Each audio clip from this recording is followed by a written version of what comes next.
લાગુ થયાના 75 વર્ષના પ્રસંગે આજે રાજ્યસભામાં ચર્ચા શરૂ થઈ। ચર્ચાની શરૂઆત નાણામંત્રી નિર્મલા સીતારામણે કરી અને કહ્યું કે કોંગ્રેસે પોતાના પરિવારની તાકાત વધારવા માટે સંવિધાન સંશોધન કર્યું અને એક સમય એવો પણ હતો જ્યારે આખા વિપક્ષને જેલમાં કેદ કરી દીધા હતા।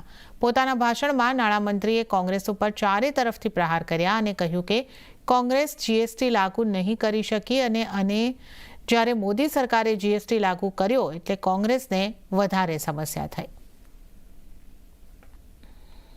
शाहबानो बेगम केस में जहां सुप्रीम कोर्ट ने उस महिला को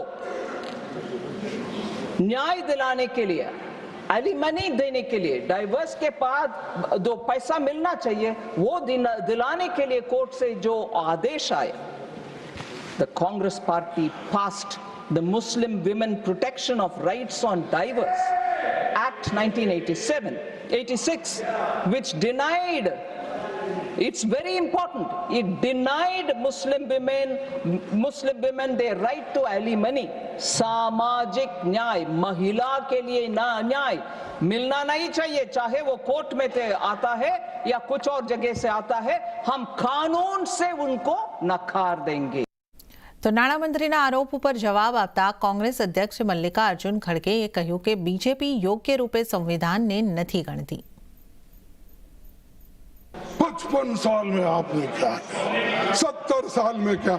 अरे बाबा, हम अगर नहीं करते, तुम लोग इंजीनियर हो के यहाँ नहीं बैठते, डॉक्टर हो के नहीं बैठते थे, और मोदी जी इस देश के प्रधानमंत्री भी नहीं बनते थे, और मैं एक लेबर का बेटा अपोजिशन लीडर भी नहीं बनता। ये सोच के रखिए आप, तुम अपने आप को 30 मार का मत समझिए। ये सब देन पंडित जवाहरलाल नेहरू जी, महात्मा गांधी की, डॉक्टर अंबेडकर की, वल्लभ भाई पटेल की है। વડાપ્રધાન મ્યુઝિયમના સભ્ય ઇતિહાસકાર રિઝવાન કાદરીએ કોંગ્રેસના સાંસદ અને લોકસભામાં વિપક્ષના નેતા રાહુલ ગાંધીને પત્ર લખ્યો છે। તેમણે કહ્યું કે સોનિયા ગાંધીની કસ્ટડીમાં નહેરુ સંબંધિત કાગળો છે, તેને પીએમ મ્યુઝિયમ અને લાઇબ્રેરીને પરત કરવામાં આવે। અગાઉ તેમણે આ અંગે સોનિયા ગાંધીને પણ પત્ર લખ્યો હતો। આ પત્ર એડવિના માઉન્ટબેટન સાથેના તેમના પત્ર વ્યવહાર સાથે સંબંધિત છે। રિઝવાન કાદરીએ કહ્યું કે તેઓએ પત્રમાં લખ્યું છે કે મેં સોનિયાજીને એક પત્ર લખીને વિનંતી હતી કે નહેરુ સંગ્રહમાંથી 8 કાર્ટન પાછા ખેંચી લેવામાં આવ્યા છે। શું તે સંસ્થાને પરત કરવામાં આવે અથવા તેને સ્કેન કરવાની મંજૂરી આપો। તો આર્મી હેડક્વાર્ટરમાંથી 1971માં પાકિસ્તાનની શરણાગતિની તસવીર હટાવવાને લઈને રાજકારણ ગરમાયું છે। આ મુદ્દે કોંગ્રેસ લોકસભાનો બહિષ્કાર કર્યો છે। બીજી તરફ સંસદની બહાર પ્રિયંકા ગાંધીએ આ અંગે સરકારને ઘેરી હતી। પ્રિયંકાએ કહ્યું કે આ સેનાનું અપમાન છે। તમને જણાવી દઈએ કે ભારતીય સેનાના પાકિસ્તાનથી શરણાગતિવાળી પેઇન્ટિંગને હટાવીને ત્યાં પેંગોક લેકની ફોટો લગાવવામાં આવી છે। એ ફોટોમાં મહાભારત અને ચાણક્યની તસવીર પણ છે। 1971માં યુદ્ધમાં પાકિસ્તાનની શરણાગતિનો ફોટો દિલ્હીના માણેકશો સેન્ટરમાં લગાવવામાં આવ્યો છે। આ તસવીર અગાઉ આર્મી હેડક્વાર્ટરમાં લગાવવામાં આવી હતી અને હવે તેને માણેકશો સેન્ટરમાં લગાવવામાં આવી છે।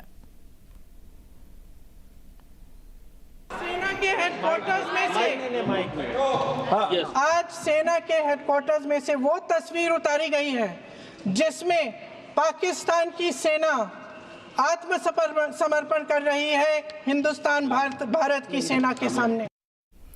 તો રવિવારે મહારાષ્ટ્રમાં કેબિનેટનું વિસ્તરણ થયું, જેમાં 39 ધારાસભ્યોએ મંત્રી તરીકે શપથ લીધા। ફડણવીસ સરકારમાં 33 કેબિનેટ અને 6 રાજ્યમંત્રીઓએ શપથ લીધા, જેમાં મુખ્યમંત્રી અને 2 ડેપ્યુટી સીએમને મળાવીને આ સંખ્યા કુલ 42 થઈ ગઈ છે।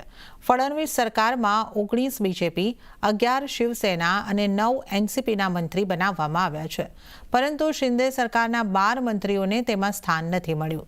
તમને જણાવી દઈએ કે કુલ 19 નવા મંત્રીઓ બનાવવામાં આવ્યા છે, પરંતુ નોંધનીય બાબત એ છે કે કેબિનેટમાં કુલ 43 મંત્રીઓ શપથ લઈ શકે છે, જેમાંથી અત્યાર સુધી 42 મંત્રીઓએ શપથ લીધા છે, જ્યારે એક સીટ ખાલી રાખવામાં આવી છે।